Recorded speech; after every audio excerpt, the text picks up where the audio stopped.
Yeah.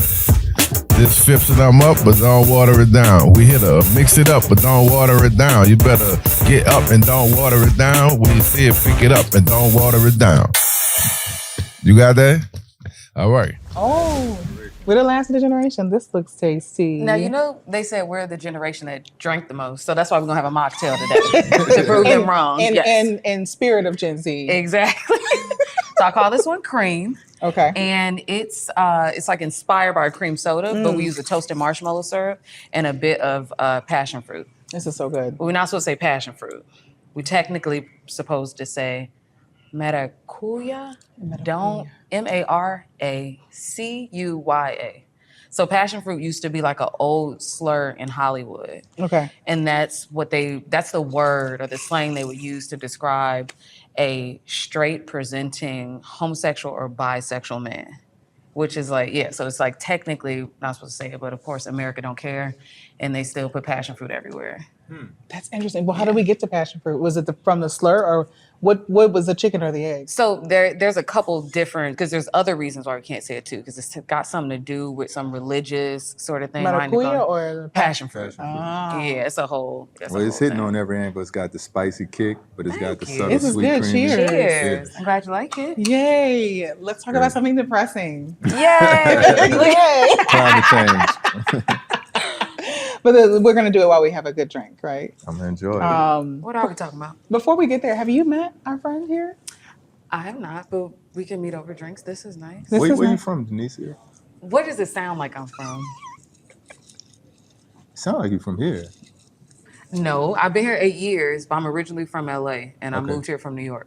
I'm not here now. You said I'm from LA. LA. Like the way you just said it. Like, okay. But my grandfather is from Shreveport. You know, Oh, okay. I'm Well, you looking at still the- got Louisiana blood in you. You all right. You all the right. gold hoop earrings. I And know the it's necklace. LA all Very day. LA. And the short hair. It's so LA. Very LA. It's very LA. I wouldn't survive in LA, but I appreciate it. You could. No, You don't think so? I'm an East Coast girl. If I'm not in the South, I'm gonna be in East Coast. Yeah. The highways. Yeah, everything is so spread out. Have you I been don't to have the LA? patience. Yeah, I for that. visited the land a couple times. I enjoy it out there every time. Yeah, it's The I weather's enjoy it every cute, but time. then I see the smog line, Yeah. and then I get agitated. I used to, well, my first time visiting LA in 2014, I thought that haze over, as you landing, You I see thought, it. I thought that was from people No. smoking. I really thought that. Wait, I've never heard that theory before. Yeah, I really thought that. That's hilarious. We're gonna keep that theory because I feel like that's a better than smog. And It's I've much been better. a number of times since then. It's always a good time. It's always a good time. Yeah, Yeah. it is a good time. And I haven't been back in a long time. Yeah, I'm overdue for a trip out there. Okay, well, Denise, you're gonna give us a tour. Absolutely. I'm proper dropping y'all tour. off because I ain't going back. No, I'm just kidding. But no, Proper I love drop us LA, off. and it's a lot of Louisiana influence out there. There is, Yeah, for totally. obvious reasons. Well, there's yeah. influence of us everywhere, right? I mean, I feel like yeah, of course. I was in Minneapolis the other day in the airport. Minneapolis, you know. God bless our Midwestern friends. They had a sign that said po' boys and subs. And I thought to myself, those two things don't belong in the same place, let alone the same sentence, let alone the same menu. So there's Yeah. influence of us everywhere. Everywhere. We're the most culturally exported city, arguably, I would say in the world, but I know for certain in A America. New Yorker would fight you on that. Actually, you know what?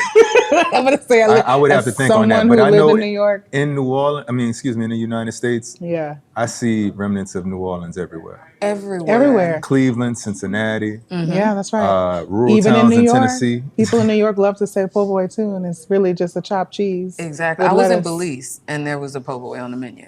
Seriously? And I said, oh my God. I seen them dancing the second lines in Japan Oh, and wow. playing jazz music. I mean, well, jazz is huge in Japan. I mean, there's influence of us everywhere. We need to talk about. I wish that the world, but especially America, would treat us as precious as we should be treated. And that's a whole other topic for today. But it's I wish our local government treat us as well. Speaking of that. Speaking of that.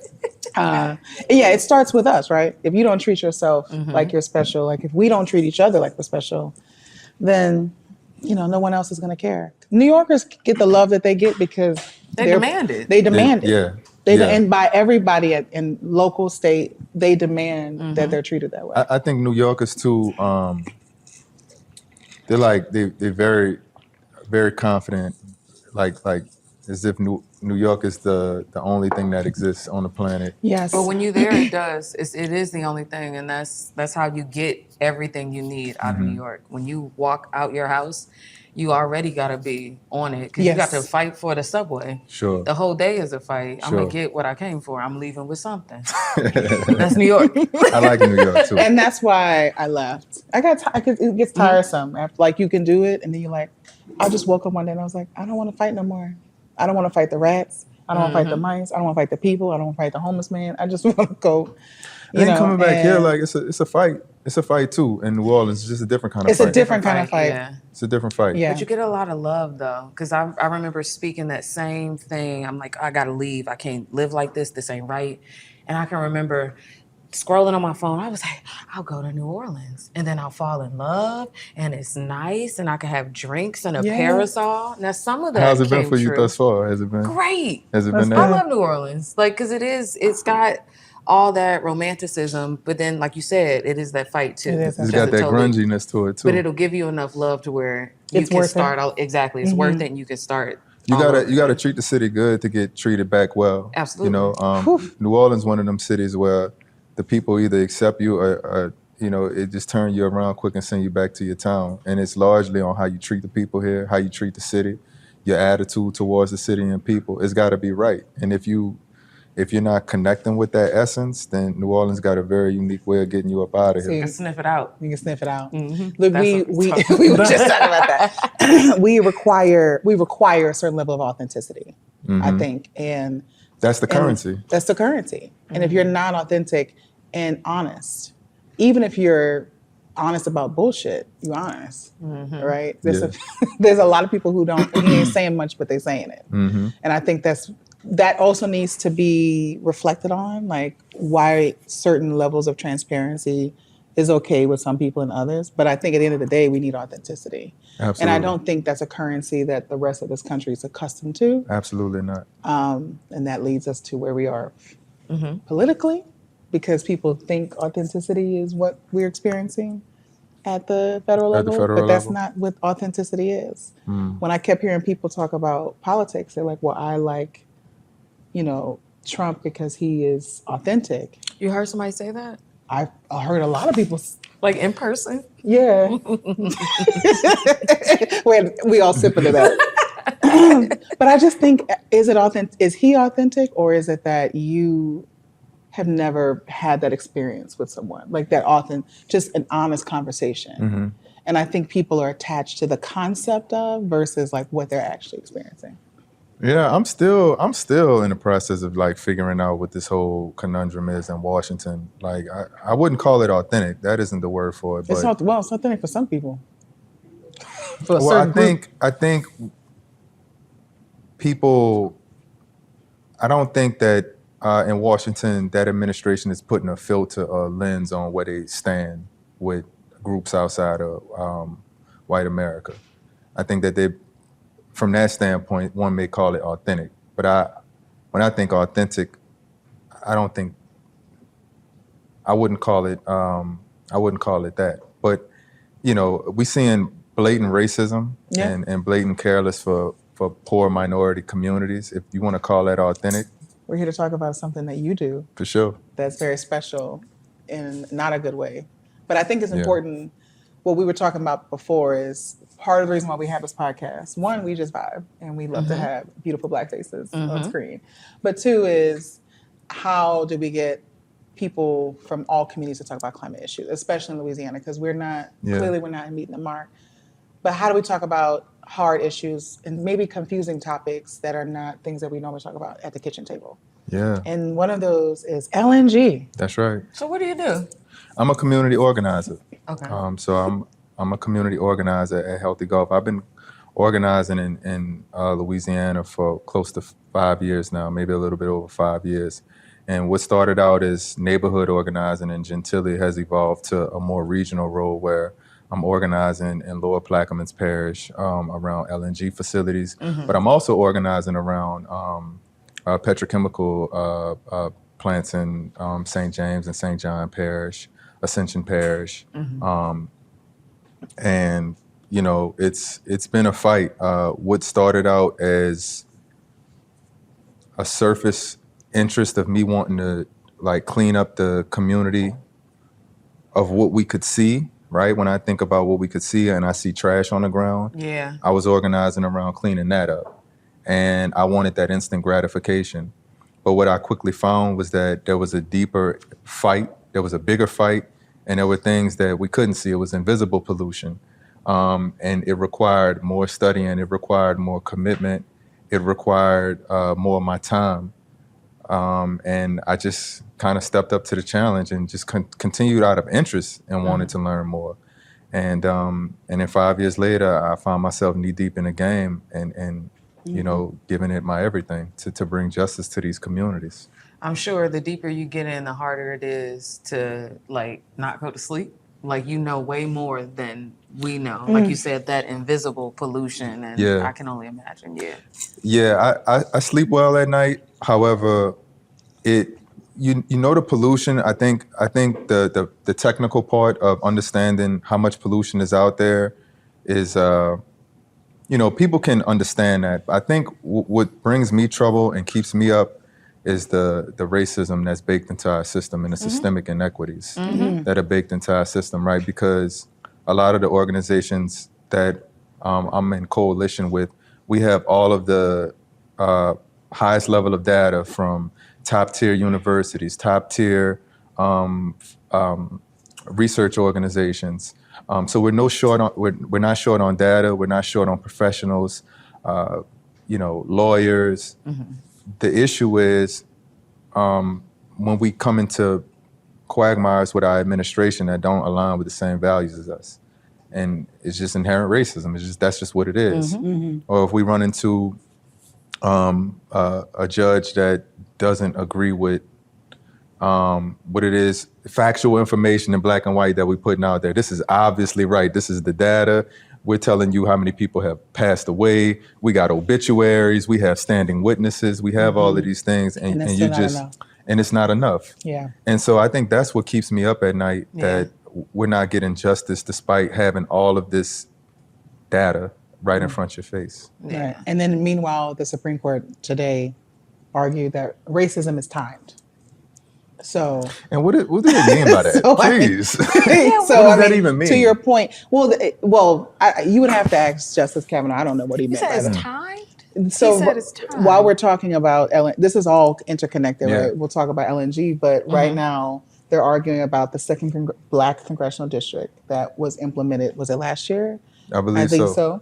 Cleo Fields, who's in that position, and a white community countersued the state that the Supreme Court already ruled on. So this was a year ago. They already ruled on this second black congressional district. This white community then countersued and said, reverse racism. You're making me have a black rep that I don't want to have.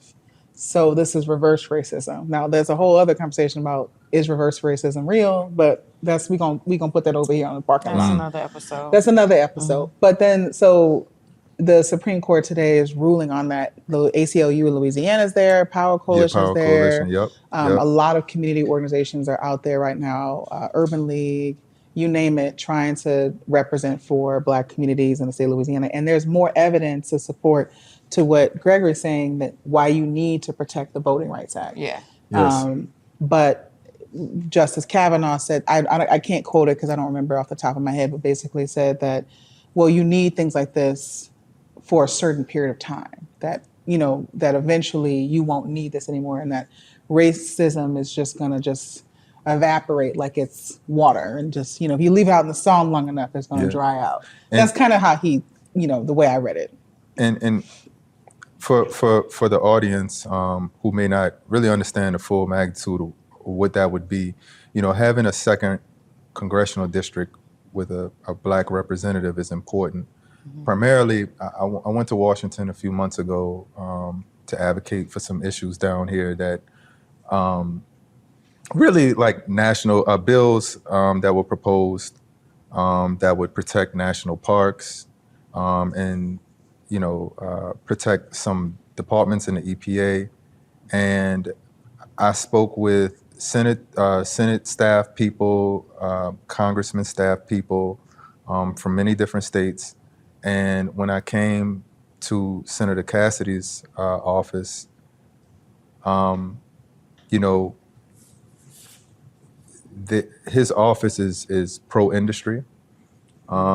His office doesn't really align with a lot of the views. It doesn't align with any views that my constituents have. And so the reason why we need Cleo Fields to be in office is because that gives us an additional representative to speak to directly to when advocating or co-sponsoring bills. And we need that. And, you know, you hard pressed trying to get someone like Senator Cassidy to co-sponsor a bill to protect a national park. It's like almost non-existent. Right. You know, you can talk to his staff and talk to you blue in the face and, you know, but the chances of them co-sponsoring that bill and getting that bipartisan support is like limited to none. Yeah. So that's the importance of what we're dealing with right now, protecting that congressional district and keeping it black for Cleo Fields to have that seat. Right. But the concern is, to his point, is that, you know, people are predicting that basically they're going to overturn the Voting Rights Act. Yes, I did read that. And so what does that mean?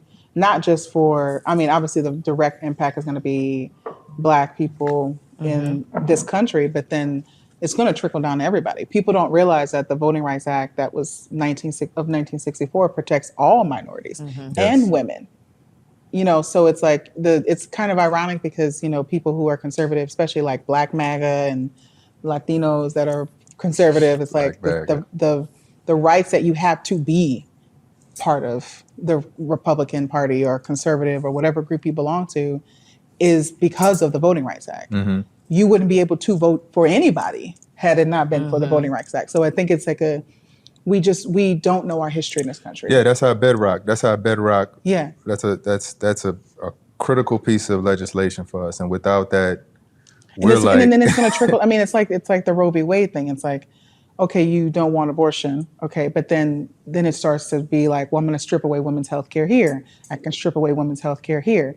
It's the same thing. If you take away the Voting Rights Act, I can strip away your right to vote. It's just going to be a domino effect. Right. Yeah. And it was because you have to remember what happened during the Civil Rights Movement, right? Or why it happened is because in Louisiana, you had to do ridiculous tests, or Mississippi, you could be lynched just for showing up to the poll. Like, so it protected people's literal mental and physical being to vote. So if we can't accept the truth of racism, we can't accept the truth of America. And without accepting that truth, how do we grow? We will continue to regress. It's hard. Yeah. And so it's like, I think for me, the challenge is always putting that information in plain language. So folks every day who aren't watching, you know, CNN or Fox or any kind of mainstream, you know, political news media outlets that aren't really in a loop of what's going on can really understand like what's at stake for us and what they can do. Like, you know, like, because people, you know, this impacts a lot of people, but what most Americans don't know is that they have some power in their hands when they get involved, when they show up to hearings, when they submit comments, when they come united in deep numbers. And I think oftentimes people are like, well, I'm not going, a whole bunch of people ain't going, but it really just starts with you going. Yeah. And sometimes it's one person with a loud voice that gets certain things shut down. I mean, most of the time, it seems like these days. Yeah, these days. I think sometimes it feels like you don't know where to start. Yeah. Because how could one person, I'm just saying somebody who, like you said, doesn't know or isn't watching those mainstream news channels, like, how do I? That's like, a good what question.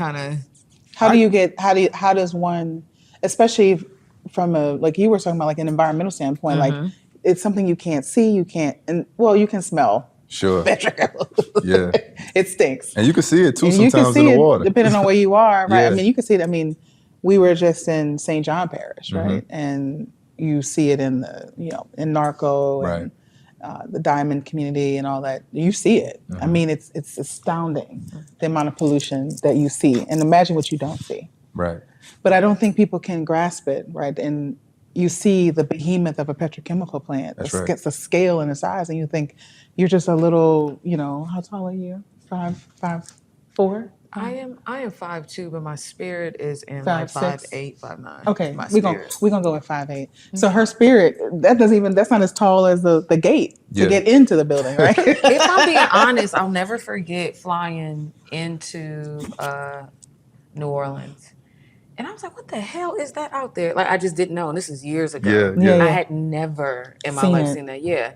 And for a while, because I just didn't want to, I'm like, I'm going to be quiet. I'm going to figure that out later, though. And I'm like, what the hell is that? Something is on fire. And the fact that people see that But every single day, every time they fly into New Orleans or out of New Orleans, Yeah. you see an oil and gas plant. it looks They don't- terrifying. And people don't register with They it. don't register. As a kid, when I used to cross the lake going into LaPlace, because that's where my family from Reserve, I used to think that was downtown of another city, like crossing the lake on I-10 With the planes going coming out west. the sky.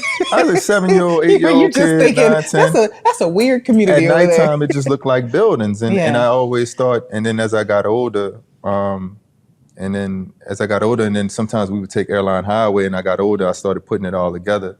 I realized that wasn't buildings, and then it wasn't even until I matured much more when I realized like the negative implications that those facilities were having. Yes. And then, so- that it's wild because when I was living here, once I started to do the research and then I started looking all of them up and I said, shit, I'm in the middle and I've decided to live. Very dense. Yeah. Yeah. So this is a controversial topic. Well, for some people, is New Orleans part of Cancer Alley?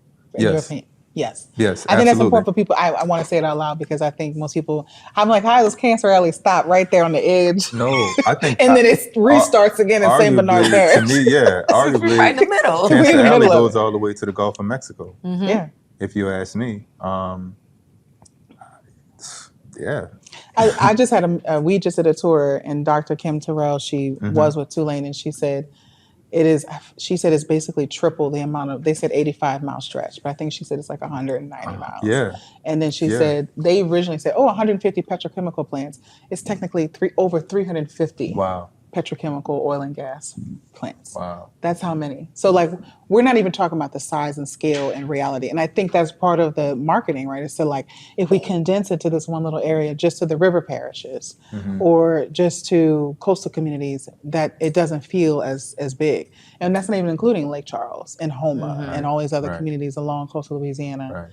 So I think it's important for people in New Orleans to know that we're in the middle of this shit. Like, it's not a situation where like, it's them over there. It's the country people. It's the rural people. It's the farmer. No, we in it too. No, it's everybody. We share the same air. We share the same water. How does that even? How they're well? Yeah. So I think it frustrates me when I hear people be like, Cancer Allies. And well, you mean us? All of us. Everybody in Louisiana, with the data center in Richland Parish, arguably we're going to see what the impacts of that is in due time. But I think that the expansion of facilities in Louisiana is creating a perpetual cycle of keeping people economically castrated. It's keeping people from being able to be move forward from a socioeconomic perspective, and it's just kind of creating these cycles over and over again. So just what you're saying is it's just keeping people poor. Keeping people poor, stripping rural communities from having resources to do pretty basic things that we get in New Orleans, thank God. But in a lot of these communities, they're being stripped of basic amenities. And I mean, I'm talking about the property taxes that some of these facilities should be paying into. These parishes and towns can be really wealthy, and we're not seeing that. That's not the case. And the population is suffering as a result of that. And then we're having this constant cycle. Now these people are working minimum wage jobs or low paying jobs and aren't even able to participate in the political process because they're time broke, they're financially broke, the educational systems are broken. So we can't study politics or who's gonna teach us politics. You have parish councils that are bought out and so it creates this hostile environment of desperation in some cases. But there's a lot of people. But what brings me hope is that there's a lot of people, and to your point, Jessica, like you were saying, like, one person taken down, Mr. Robert Taylor of Concerned Citizens of St. John, arguably had Dinka shut down It's a huge. prior to the Trump administration coming in and kind of easing the regulations. But, Mr. Taylor fought tooth and nail to get Michael Reagan from the last EPA administration to come down. And Mr. Reagan listened to Mr. Taylor. He toured the community, and Dinka was slapped with a number of violations.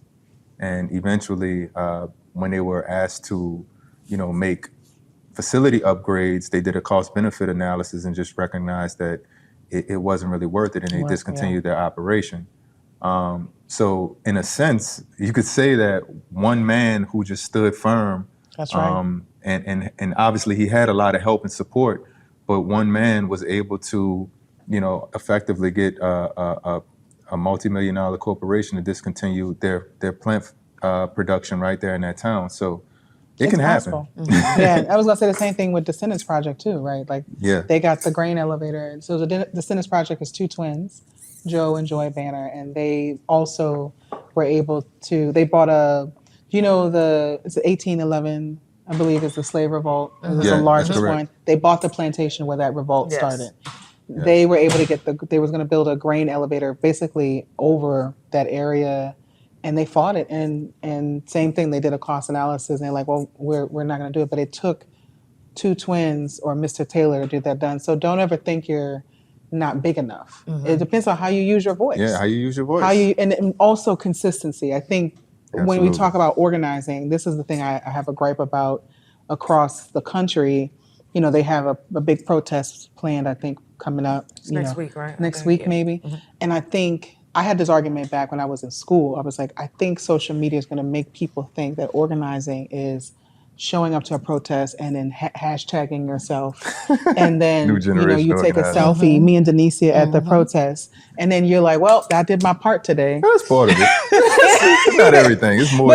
But there's so many people who do think that, right? And they think, and then they get agitated when they're like, oh, I got to show up to the meeting and I have to do like this is Mr. Taylor took how many years? It was some years since 2018. I'm going to say a decade plus to get this fight and win. So what do you guys think if we had to give people, I'm talking about action items, 3 action items. After you go to that damn protest, these are the 3 action items. Connect with the organization that's leading that's leading the front and leading the conversation on it, and tap in. Okay. There's always, the organizing is every day. There's always calls, coalition calls happening, that, you can. It's like an entry point to learning more information. I would say that, and I think that's the entry point, because then you'll find out, when things are happening. For example, hearings, or the council may be voting on something, or the commission may be voting on something.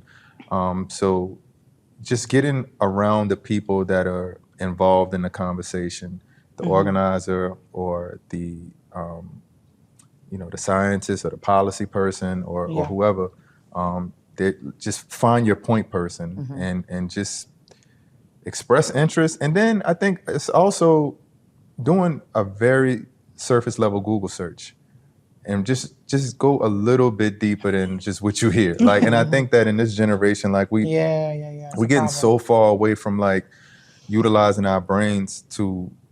Right. And there's a big part of that.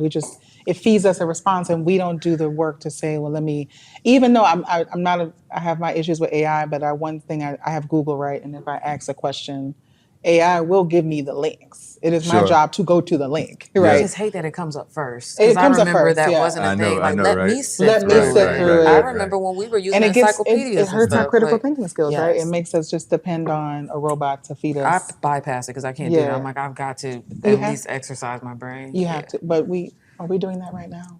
Or are we? Yeah, you got to get out of your subconscious mind and get into your active mind. We are exercising our brain in this moment. Thank God. But I think to your point, it is. I was going to add one more thing to what you're saying, Gregory.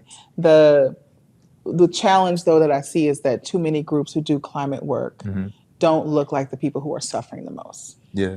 That's a big problem. Yes, I because you think don't feel that like you can connect. Mr. Taylor and Joe and Joy Banner are examples of community members that were of the community that did the work. But that's not the vast majority of environmental justice Right, groups. right, Can be, right. you know. We'll get into that. I mean, you know, And I'm just saying, and that's a barrier, though. That's the No, point that of is that's a barrier That's for a barrier. people. It's a barrier of relatability. It's not to discredit people that don't come from those communities, because I think a lot of people in the environmental movement that aren't African American or minorities bring a degree of expertise to the conversation and credibility, whether it's their education or policy background or science background or just ability to manage organizations. But that is a gap, and I think that's why we are losing in the climate fight right now, because there isn't adequate enough representation from the neighborhood. People particularly in my neighborhood, are we are we have degrees in lived experience. We've been through hurricanes. We've been through community displacement. We're all historians. I feel like if you live in Louisiana, you're a natural historian. That's right. So you have the agency to tell your own narrative. And unfortunately, in a nonprofit industrial complex, there isn't enough representation of the communities that these organizations are serving. I would say in like leadership positions. We serve as I'm gonna go and say it. Say it. But and there's barriers to entry to it and too. there's barriers to entry to it, right? I think I'm gonna be real, there's tokenization. Yeah. That happens a lot, especially when you talk about environmental justice across the country, right? So they'll pick a face, a voice, a community. Like for instance, Flint is a great example. Flint, Yeah. it was a devastating situation. And I know a lot of the amazing I visited, organizers. did some work there too in 2017. Yeah, shout out to Naira with Flint Rising, and there's a couple people out there. I could probably go down a long list, but the point being is, other communities struggle from lead, right? Actively right now. New Orleans has a major lead problem. Chicago has a lead problem, but we and those other Black communities aren't sexy enough for the big nonprofit industrial complex and environmental justice to care about. Yeah. Right? It's inconvenient. They look for the convenient conversations and not the inconvenient ones. But the inconvenient ones are the ones oftentimes needing the most love, the most care, the most energy. So there's an issue of tokenization, and there's an issue of, how do I put it? Sometimes it causes a crabs in a barrel mentality, where it's like everybody's trying to claw their way up to the conversation, and these big groups suppress the rest to uplift one. Yeah. Uplift one. If you don't, if your diction isn't clear enough, or your educational background isn't polished enough, then you kind of shut out from opportunities to be a part of many nonprofit organizations. There are a lot of strong community organizers in the city. I consider myself blessed to be able to do this work full time. Amen. But there's a lot of strong organizers in the city that have been doing this work much longer than me. Way longer. And I think that they get overlooked because their passion gets misunderstood for anger or aggression Mm-hmm. or noncompliance. And that couldn't be further from the truth. And I think a lot of people in the buildings discredit them and write them off. I'm working with a community member now, and I see how, I just see how people get handled. And so it's like, what do you tell people? Do you tell people to like, tone your passion down, water it down a little bit? We're not watering We it don't down. water it down. We don't. But I've been accused of that too. I mean, it's in it. Most people don't think I'm from New Orleans because I don't talk with a heavy New Orleans accent until I'm gonna leave it there. But I got accused of that a lot. Like, oh well, you speak well and you look a certain way, so you're getting opportunities, which I do think is part of it.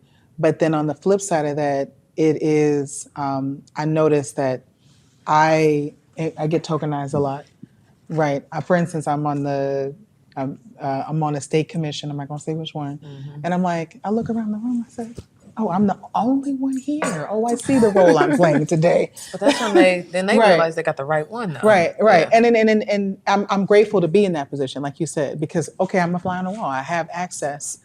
It is my job to carry this access and use it for good. That's right. But I think it's to your point too. I've also had the flip side. Like when I do get angry, they're like, "Oh, she's a scary black lady.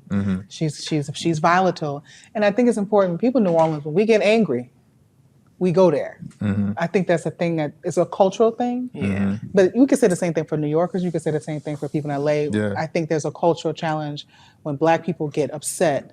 It is viewed as we are being violent or we can't be contained. And so that's when you need to call 911, right? The Karen trope is because black people are essentially, racism says that we are viewed more violent when we're upset. Right.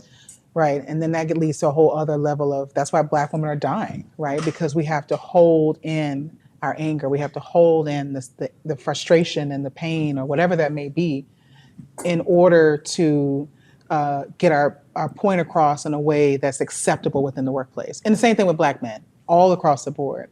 So I'm just adding to layer the complexity of that in the workplace is, and especially for New Orleanians or people in local communities, is we are overlooked because we, and I'm not saying we, but as a group, we are overlooked because we don't fit a particular persona. It's a particular persona, and it's, listen, I'm a real New Orleanian. Fortunately, through my experiences, I've refined my, my style of work and how I work with people. But I think every day it's urged to come out, like, right? Because there's nothing black people want to do more than to let you know they ain't nothing to play with. There's different phrases. But I think That's right. But I think I think what maturity is just understanding, for me, just understanding that, we have a opportunity to bring justice to a lot of people who don't really have any resources or connection to make substantial change, or who get overlooked.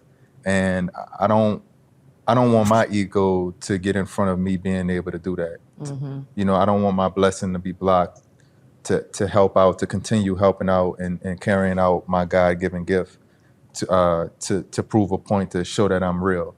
And I think that just through lived experience, losing out on opportunities, just bumping my head through life, like, I've just matured into just understanding that you don't have to show everybody how real you are, or like that you willing to go there. I think that the smart thing to do is to, maintain composure, meditate, and take it to a higher level and continue to do the work, because that's what we're here to do. Do you guys feel like because you are in and you've gotten through that door, that you guys are the voices for all the other community folks Try not that's to been feel like through it? that. But I mean, it sounds like, because imagine if they can't get through the door, but they can get to you. So you got to take all that passion and. I think like, for I was just environmental wondering, issues locally. Yeah, locally. Yeah. I think it's interesting on a state or national level. One, I think that, this is my opinion, so I'd be curious. Sure. I think that there's a much bigger attention when it comes to environmental justice issues on Black elders, which is important. There's nothing wrong with that. So most of the most prominent names and faces at the national and international level are, like we talked about, Taylor, Mr. Taylor, Joe and Joy Banner, of course, Ms. Sharon Levine, Colette Pichon Battle. Like, they've been able to break through the international space. So I think there's a challenge because as millennials, as we were talking about, we are not included a lot in those bigger conversations, which is interesting. I'm just putting this, let's compare that to Greta. Oh yeah. You know what I mean? Rest in Like, peace. Greta is like the face of environmental justice from a white perspective and a European perspective, but people love her because she's young. But when you're talking I'm about, sorry, I'm thinking we talking about the older lady. oh, the one that just passed. no, I'm thinking about the white girl.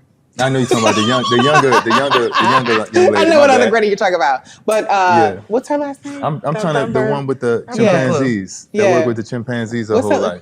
I forgot her name. Oh, wait. I forgot her name. She works with chimpanzees really her cool, whole life. Like, I was like, who? We're talking about two different. No, you talking about the young The chick. girl that Yeah, just like got. She was arrested in Israel. What's her name? Greta Thunberg, right? Thornburg. Thornberry. Now I want to be like. I'm thinking of the one. My middle name Nigel, so they used to call me Okay, there Nigel you go. Thornberry. Yeah, but I'm just saying. All I'm saying is comparing like how, to your point, it's really hard for young Black voices to cut through the noise. The only one I could think of is like Wawa with Black Girl Environmentalist, but she is not like an on the ground organizer, right? She kind of represents a concept, and she does a great job of promoting Black issues, but she doesn't belong to a frontline community the way we do, being in New Orleans. So I don't know what that is. I think that requires more exploration and more discussion. I do think, this might be controversial, but when I talk to some of the elders in these communities, I think they believe that older Black people are much more moldable. They can't contain young Black people in a way. That's what I've heard from national groups. They're like, oh, but they're more willing to work with us. They're more willing to sit at the table with us. I don't think that's true, but I think that's a perception that they've created for themselves, right? They think, but isn't that like America, that everybody thinks that young Black people are a threat? Right? And then they see an older Black person who's in church, and they're like, oh, she's gonna work with us. Be docile. They think it's docile, and it's not true. They're not docile, but I think that's what I've heard in coded language. It's not overt, but it's very like, oh, she's she goes to church. We can work with her. You know, and I'm like, what do you mean by that? Oh, I know what you mean. I have an assumption about what you mean by that. Yeah. But we're dangerous. I'm still trying to figure out. I don't know. I don't think. I think that there's just a cultural gap, and those national groups just don't know how to approach and access. And then in the Deep South, especially here in Louisiana, national groups are just, in general, just like oblivious to the landscape, a lot of groups. So we have a very unique culture here. And then, you have an emerging culture of young environmentalists advocating, and we have a different style of organizing. We don't do it through the church per se. Right. It's not to say we don't go to church, but we just have a different style of organizing. We still do door knocking, but it's just different styles. It's just different styles. And so I think it may be, it just may be this window of time right now where we just got to bridge the gap with that, because groups on the ground here do need that national support.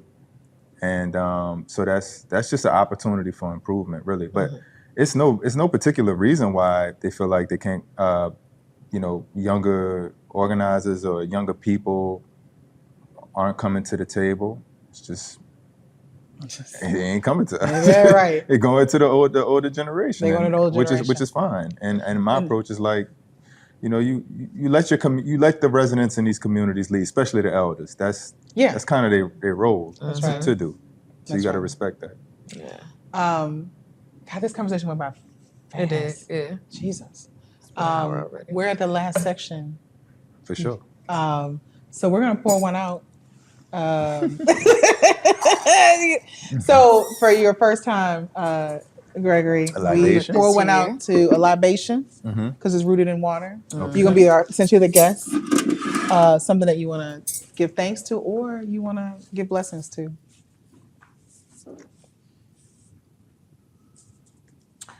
Do I pour it out first, or do I? Yeah, you're the residential guest. Please. I want to give thanks. I want to give a blessing to the new leadership that will be coming into our city, whether you voted for the new leadership or not, across all elections and races, that they lead with integrity, dignity, and respect our city and respect our elders. Respect the residents and respect our elders, and bring prosperity to our city in the years to come. Amen. Lord, that's a lot. We covered a lot of time. We covered a lot of ground. Yeah, just pick it. Just pick one. I'm gonna pour one out for. It's probably gonna be a little bit of the opposite. I'm gonna pour one out for our state reps because I'm really worried about the Voting Rights Act, and so I'm gonna pray for our Supreme Court that they actually prioritize citizens and not citizens united. If you know what I mean, you know what I mean. So prioritizing the people of this country and our voting rights and voting access. Now, y'all know I love my elders and my historians. So I'm going to pour out to all the community leaders and historians and Negro historians that came before us. Negro stories. Yes. Beautiful. You're always good with the word. Always. Amen. Yes. There we go. There we go. And to that, we ain't gonna water it down. Don't water it down. All right. Thank you for being with us. Yeah, thank I you. appreciate y'all. I'm glad you like that mocktail. I love it. When we gave her that assignment, we're like, she's gonna do it. She knows. Yeah, you bodied this. Light work. This episode is brought to you by the Water Collaborative of Greater New Orleans. Make sure to subscribe on all major platforms. Thanks for listening.